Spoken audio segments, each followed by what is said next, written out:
Hello, and welcome to Roll for Videogame, a series where I'll let fate decide my games. Thank you to Jake and Adventures in Narnia for inspiring millions of people around the world. Let's play. First things first, let's roll for system to see how we're going to play our game. Retro handheld. Next, we need to choose a genre for the game we're going to play. And looks like it'll be a shooter. And now we will roll for the score of the game to see how good or bad it's going to be. 5, A-tier game. And finally, we roll for video game. After applying all those filters, we get these 19 games. This week, we'll play The Misadventures of Tron Bonne. This game was developed by Capcom and it was originally released in the US in 2000 for the PlayStation 1. It was then ported to PSP in 2005, which is why it's part of the retro handheld category. I really enjoyed this game. I had a lot of fun playing it and I didn't even expect it because I didn't even know it existed. This game is part of the Mega Man universe. You play as Miss Tron Bonne, who is a villain in these games. Only this time, your brothers get kidnapped by another villain because one of them owes him 1 million zenny.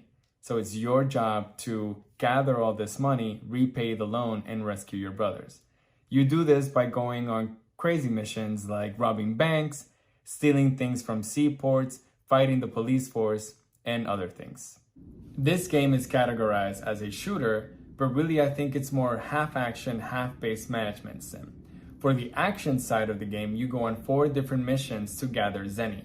The first mission, you explore these ruins that hold a very special item called Diana's Tear. This is more like a dungeon crawl where you shoot through monsters and stuff. The second mission is where you're dropped on an island and you're trying to rob that island's bank. You have to fight the police force, go through different parts of town to rob this bank. The third mission is a puzzle mission where you have a limited number of moves to steal these crates from a seaport and get the resources back to your base. And the fourth mission is a exploring mission where you go on a cave which is maze-like and you try to retrieve resources. In between missions, you are managing your base. You have an army of 40 loyal serve bots who are the cutest sidekicks in video games history.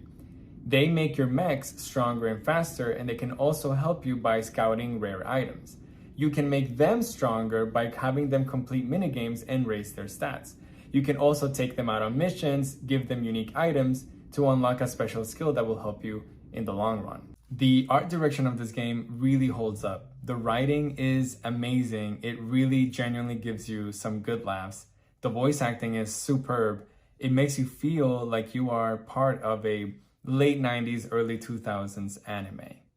All in all, I really like this game. I hope you guys check it out if you have time.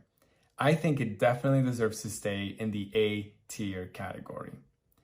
Thank you so much for watching the first episode of Roll for Video Game, and I hope I see you for episode 2 next week. Gracias y adiós.